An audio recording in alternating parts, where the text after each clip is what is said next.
Now, the Labour Party has vowed to crack down on crime as figures obtained under the Freedom of Information Act have shown charges for shoplifting have fallen by around 16% since 2018. Well, the Shadow Home Secretary, Yvette Cooper, has pledged that a Labour government will get tougher on antisocial behaviour with new respect orders to take on gangs and repeat offenders. Well, she's also pledged 13,000 neighbourhood police, police community support officers and special constables to restore community safety.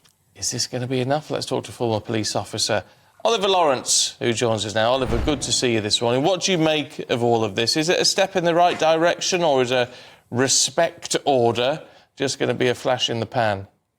Yeah, good morning, Stephen. Good morning, Ellie. Yes, very interesting. A huge announcement by the opposition Home Secretary, Yvette Cooper, announcing these additional powers or legislation which will be coming through along with additional resources. Now, the announcement of additional resources will always be welcome to any member of the public, but we've got to look at the actual particular problem. Now, antisocial behaviour, there are already more than 32 pieces of legislation, acts, regulation, policy and procedure allowing police officers to deal with antisocial behaviour. So more legislation, more policy, more procedure isn't going to fix it. I would argue that we've got more than enough with more than 32 pieces of legislation already out there. What we need is proper enforcement and proper execution of the legislation by our justice system to make sure that we have penalties for people that commit these crimes in our communities. What do you make then of the 13,000 suggested neighbourhood police, PCSOs and special constables to restore community safety? Because, I mean, a lot of this surely is about old school policing, isn't it? Bobby's on the beat.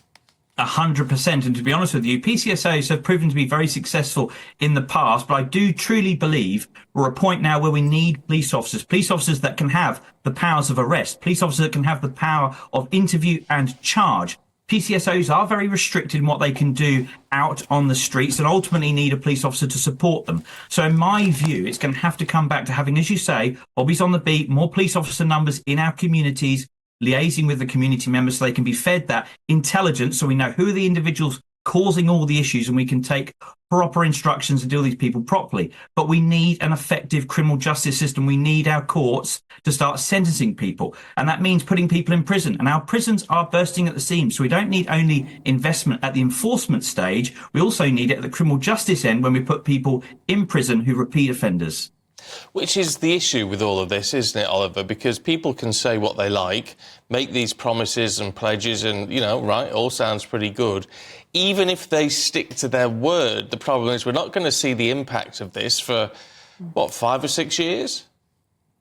Stephen, absolutely correct. And what I think is frustrating the public at the moment is I can't remember a time where a chief constable came out and started publicly talking about how they're going to tackle crime.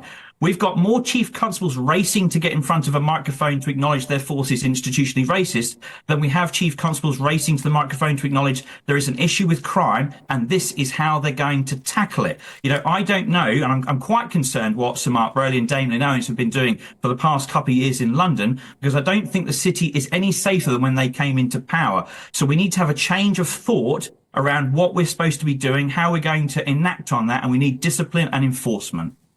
And what is going on generally, Oliver, with shoplifting in this country? We were talking about it yesterday, weren't we? 1,000 incidents a day happening in this country. And then today we've got these stats out. Charges are down 16%. Ellie, we just don't have the resources to deal with the magnitude of the problem. You know, sadly, since 2014, as we've seen ridiculous cuts which were enforced by Theresa May, which has really not allowed chief constables and senior officers around the table to deploy resources effectively. And we're watching a problem which has crept up on us, the point we're at now, where we have a problem which is absolutely out of control across the countryside. And you can't have a police officer respond to a theft. You can't, an online fraud. You know, these are all significant challenges that community are facing. And until we see proper funding allocation, until we see proper recruitment, that includes the retention of the staff we've already got, these problems are only going to intensify. It is a real worry, and chief constables and senior officers need to get a grip on it so the community can feel reassured that the police are an effective fighting force. OK, Oliver, great to see you. Thank you very much indeed.